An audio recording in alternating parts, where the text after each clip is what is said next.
Udo will introduce himself and talk to you a bit about the Swiss Labri and also the Swedish Labri.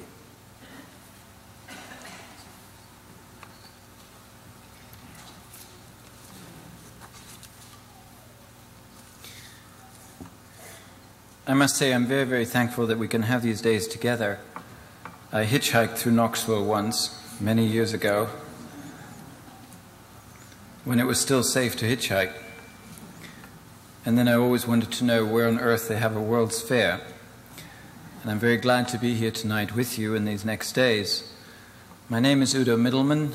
I work together with Labri in Switzerland, where Debbie and I have lived for many, many years. We have 4 very wonderful daughters, of whom I'm very fond.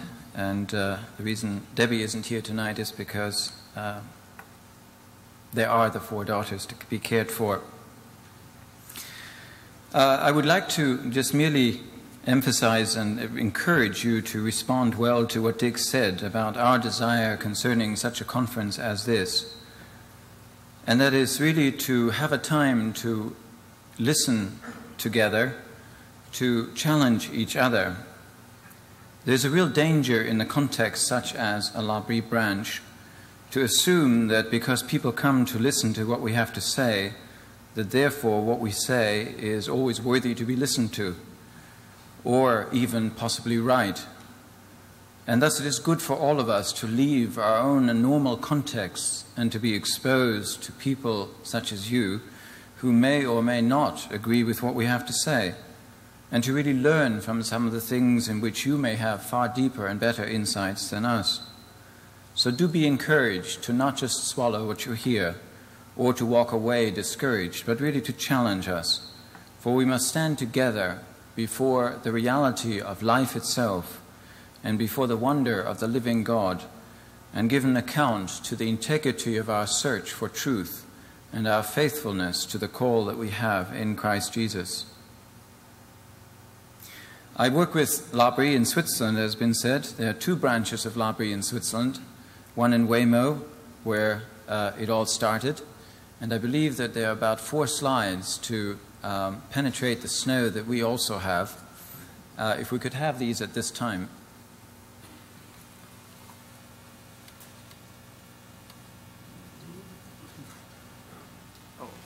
I'm sorry, I should have. Well, this is the village of Wemo. Is it possible to turn these lights off?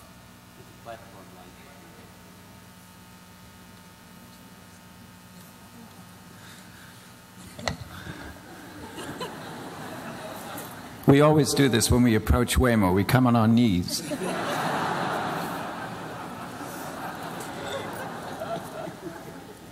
This is Wemo in... Pardon me.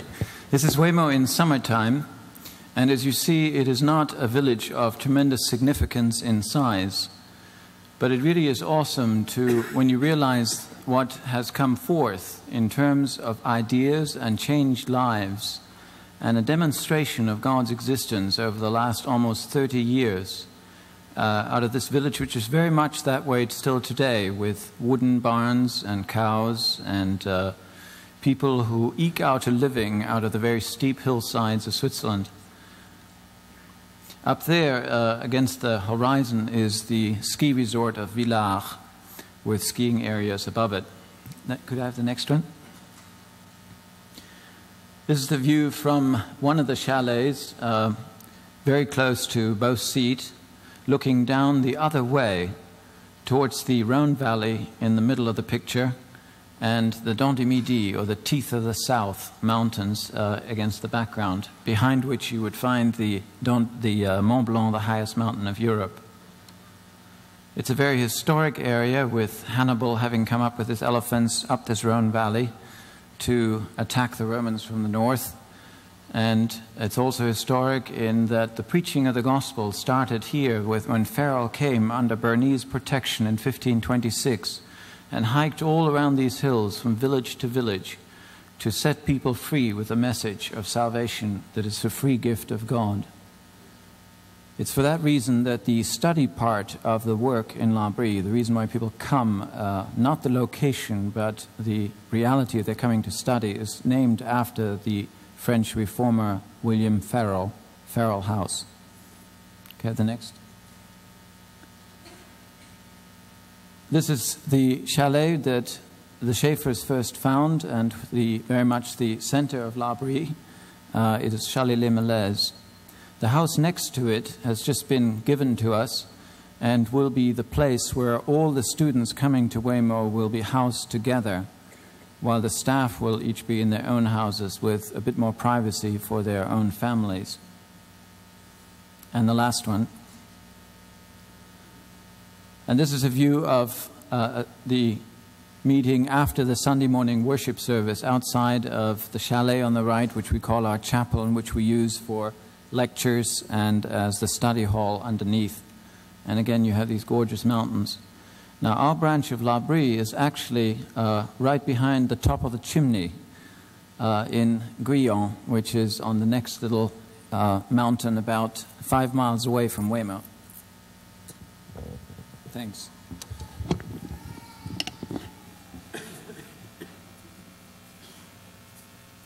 Together with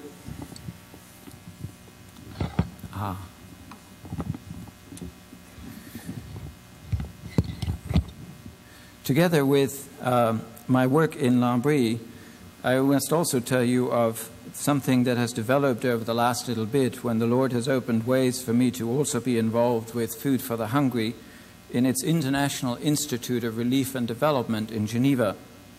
And their job that we will combine with the Labri work will be to develop a biblical philosophy of development. For we find that in the evangelical world there are two pressures of tremendous force, neither of which do sufficient justice to the all-rounded perspective the Bible gives us on human existence and relief and development work. You either have, as I will elaborate in my lectures, the flash-in-the-pan relief work, do something because there's a situation of need. But all too often you're then invited to let your dollar represent you and to relieve your guilt by merely contributing a drop of water on an already hot stone. And your response then all too easily can be that, as has been expressed by somebody who used words and language forcefully, why should I feed one more kid who grows up to be a commie? And on the other hand, you have, unhappily, also coming out of Christian circles, a redistribution scheme being suggested which at heart is Marxistic and materialistic and does not at all consider the reality of wealth needing to be created, of a living needed to be eked out and worked out of the ground, and that for that we need to have a worldview that is other than that nature is our friend. That materialistic redistribution scheme, which also is propagated in Christian circles, uses your guilt for having two shirts, claims that you only have these because you've exploited the poor, and wishes to redistribute things without considering that once you've given away your shirt, there's nothing to redistribute tomorrow. But I'll deal about that tomorrow and the day after. Then one more sentence. There's one more branch of Labri that is not represented here tonight, and that is the Swedish branch. For the last 3 years, there's been a couple that has worked with us very faithfully and beautifully in Weymouth for 5 years, residing in southern Sweden and developing there a Labri work that was called forth out of the desire of so many Scandinavians to have the Labri emphasis, the openness to discussion, the reality of prayer, the wrestling for real answers in the intense questions of life itself, also present in Scandinavia. Staffan and Johan what are their names? Staffan and Lisa Johansson. Now, it wouldn't have made any difference to them. Are up in Sweden with their 2 children and are in charge of the branch there.